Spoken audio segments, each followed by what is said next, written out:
আসসালামু আলাইকুম এভরিওয়ান, আশা করি সবাই অনেক ভালো আছেন। আজকে আমি আপনাদের সাথে একটি ফালুদার সহজ রেসিপি শেয়ার করব। আমি এখানে হচ্ছে হাফ লিটারের মতো দুধ নিয়ে নিয়েছি, যেটাকে জাল করে অর্ধেক করে নিয়েছি। আমি পুরোটা প্রসেস জাস্ট মুখে বলে দিচ্ছি।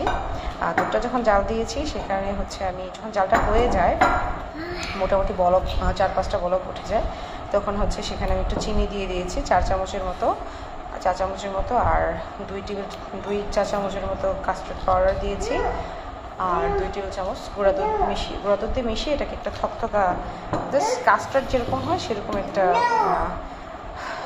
সেরকমটা বানিয়ে নিয়েছিলাম। দুধের থিকনেসটা কতটুকু ছিল। তারপর এটাকে আমি প্রায় 2 ঘন্টার মতো হবে ডিপ ফ্রিজে রেখে দিয়েছিলাম। আপনাদের হাতে সময় থাকলে আর একটু বেশিও রাখতে পারেন। তো ডিপ ফ্রিজে রাখলে এরকম একটু ঘন বেশি দেখা যাবে, কিন্তু এটা যখন আমি সব কিছু মিক্সড করে ফেলবো তখন এটা আবার নর্মাল হয়ে যাবে। আর এখানে হচ্ছে সাবুদানা, এটা আমি সিদ্ধ করে তারপরে নর্মাল পানিতে ভিজিয়ে রেখেছিলাম। এটা নর্মাল পানিতে ভিজিয়ে রাখা লাগে এই জন্য যাতে এটা দলা না পাকিয়ে যায়। এটা যদি গরম পানি দিয়ে রাখা হয় তাহলে এটা কিন্তু দলা পাকিয়ে যাবে।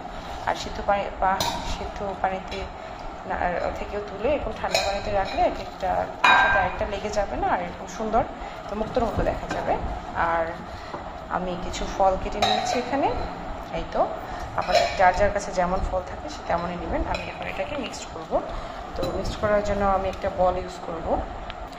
আর একটা জিনিস, সেটা হচ্ছে আমি নুডলস ইউজ করব না, কারণ ফালুদাতে নর্মালি নুডলস থাকে। আমার কাছে নুডলসটা ভালো লাগে না, মানে এইভাবে খেতে ভালো লাগে না, সেজন্য আমি এটা স্কিপ করেছি। আমি আমার মতো করে বানিয়ে নিয়েছি, মানে সব কিছুই ঠিক আছে, শুধু হচ্ছে নুডলসটা আমি স্কিপ করেছি। তো আমি এখন এই মিশ্রণটাকে একটা বাটিতে হচ্ছে ঢেলে নিচ্ছি। আমি পুরোটা দিচ্ছি না, একটু রেখে দিলাম।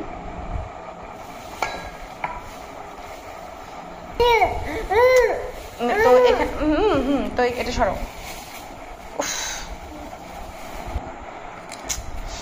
তো এখানে আমি ওখানে কিছু সাবুদানা হচ্ছে ঢেলে নিব। এখানে তো পানি রয়ে গেছে, তো এখানে সাবুদানা নিয়ে নিয়েছি, এটাকে এখন মিক্স করব। তারপরে এখানে হচ্ছে এই যে আমি কেটে রাখা আছে ফলগুলো কেটে রেখেছিলাম সেগুলো নিয়ে নেব। আমার সাবুদানাতে পানি ছিল, আমি দেখিনি, মা এটা করেছে, তো আমি আসলে খেয়াল করিনি যে পানিটা উনি করে নাই। এটা আপনারা অবশ্যই পানিটা ভালোভাবে ঝরিয়ে নেবেন। তারপরে হচ্ছে এখানে কেটে রাখা ফলগুলো দিয়ে দিচ্ছি।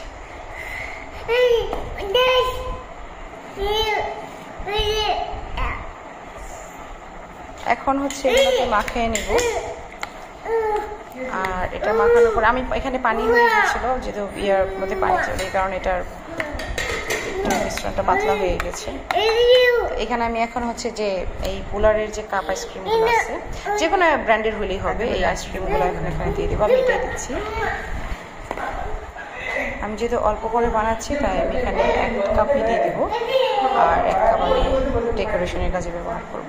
এবং আইসক্রিমটা দেওয়ার পরে এটার হচ্ছে টেস্ট তো বেড়ে যাবে, আর এটা থিকনেসটা আর একটু ঠিক হয়ে যাবে। আর হচ্ছে ইয়া করতে হবে, যখন আমি এটাকে ডেকোরেশন করব, সার্ভ করব, ওখানে আমি আবার একটা আইসক্রিম দিয়ে দেবো। তো আপনারা এখানে জেলও ইউজ করতে পারেন, নর্মালি করে রেস্টুরেন্ট স্টাইলে যে ফালুদা হয় সেখানে জেলও ইউজ করে, বাট আমার কাছে জেলও ভালো লাগে না, জেলো এবং নুডলস, এই জন্য আমি দুটো স্কিপ করেছি। তো আমি এখন একটা সার্ভিং ডিশে এটাকে সার্ভ করছি। আমি একটু ভালোভাবে ইচ্ছা করে খুব মিহি করে ফেলি, আইসক্রিম একটু দলা দলা রেখে দিয়েছি। আমি এক্সট্রা আইসক্রিম আরও দিব। তো আমি এটা নিয়ে নিয়েছি, আর হচ্ছে একটু আইসক্রিম নিয়ে নিলাম, ব্যাস। আমি আর আইসক্রিম নিচ্ছি না, বাট আপনারা যখন গেস্টদের জন্য সার্ভ করেন সেটা আপনাদের ইচ্ছে মতো পছন্দ মতো সাজিয়ে করবেন।